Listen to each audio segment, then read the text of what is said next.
عندك واحد الامنيه بغيتي ربي يحققها لك، اول حاجه غديري هو الدعاء لله عز وجل. ثاني حاجه مع داك الدعاء ديري واحد الصدقه ولو كانت صغيره، واخا غير شي درهمات قلال، اي حاجه ماكله لباس اي حاجه، وطلبي من الله عز وجل باش يحقق لك هذيك الامنيه، وسيري تصدقي بهذاك الفلوس، لا المال ولا الماكله. وكيف ما فرحتي انتي ديك المسكين ربي غيفرحك.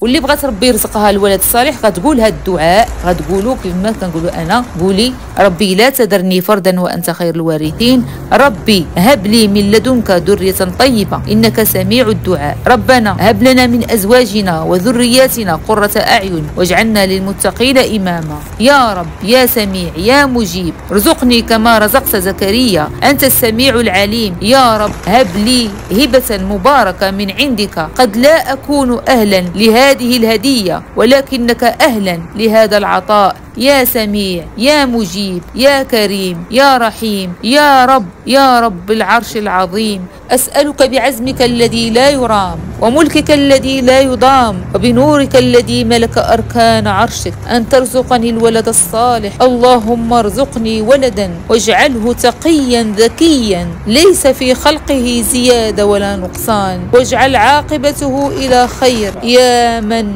أمره بين الكاف والنون وإذا أراد شيئا قال له كن فيكون، ارزقني ذرية صالحة طيبة تقر بها العيون، يا كريم يا عظيم يا مجيب الدعاء، لا إله إلا أنت وحدك لا شريك لك، لك الحمد ولك الملك وأنت على كل شيء قدير، أستغفر الله العلي العظيم وأتوب إليه، أستغفر الله العلي العظيم وأتوب إليه، أستغفر الله العلي العظيم وأتوب إليه، سبحان الله والحمد لله ولا إله إلا الله والله أكبر.